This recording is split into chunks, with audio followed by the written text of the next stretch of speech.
Halo teman-teman, kembali lagi di kusingkat.id. Pada video kali ini kita akan membahas kunci jawaban IPS kelas 9 halaman 283 sampai 285 uji kompetensi bab 4. Materi Indonesia dari masa kemerdekaan hingga masa reformasi.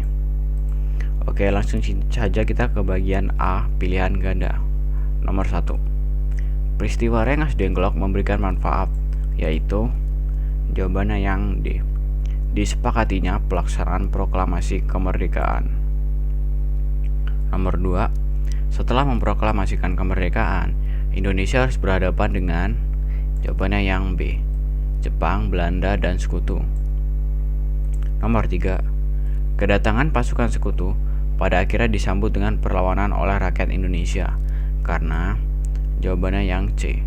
Membawa pasukan Nica. Nomor 4. Pada tanggal 23 Maret 1946, Sekutu mengeluarkan ultimatum di Bandung yang isinya jawabannya yang C. Agar TRI mengosongkan kota Bandung. Nomor 5. Penyebab pertempuran 10 November 1945 di Surabaya adalah jawabannya yang D. Tewasnya Brigjen AWS Malabi. Nomor 6. Perhatikan pernyataan-pernyataan berikut. A. Belanda mengakui secara de facto Republik Indonesia dengan wilayah kekuasaan yang meliputi Sumatera, Jawa, dan Madura. Belanda sudah harus meninggalkan daerah de facto paling lambat tanggal 1 Januari 1949. B.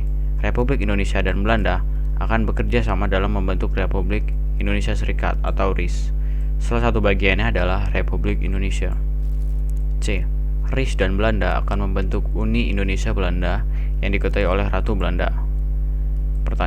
Pernyataan di atas merupakan hasil perundingan. Jawabannya yang A. Perundingan Linggarjati. Nomor 7. Penyerahan kedaulatan Indonesia dilaksanakan setelah berlangsung. Jawabannya yang D. Konferensi Meja Bundar. Nomor 8. Usaha Belanda untuk menguasai kembali wilayah Indonesia dengan cara memecah belah kedaulatan RI ialah jawabannya yang D. Membentuk negara-negara boneka. Nomor 9. Pada masa demokrasi parlementer, pembangunan nasional tidak dapat dilaksanakan sebab jawabannya yang C. Timbulnya demonstrasi-demonstrasi di berbagai daerah. Nomor 10. Perhatikan kabinet-kabinet berikut. A. Kabinet Nasir. B. Kabinet Sultan Hamengkubuwono ke-9. C. Kabinet Sukiman. D. Kabinet Burhanuddin Harahap. E. Kabinet Wikora. F. Kabinet Pembangunan. Beberapa kabinet yang terbentuk pada masa demokrasi parlementer adalah jawabannya yang A. Kabinet A, C, dan D. Kabinet Nasir, Sukiman, dan Kabinet Burhanuddin Harahap. Sebelum lanjut, jangan lupa klik tombol like, subscribe, dan aktifkan notifikasinya. Terima kasih. Selanjutnya ke bagian yang B, esai. Pertanyaan nomor 1. Pada masa kemerdekaan, masa demokrasi parlementer, dan masa demokrasi terpimpin, keadaan ekonomi Indonesia cenderung memburuk.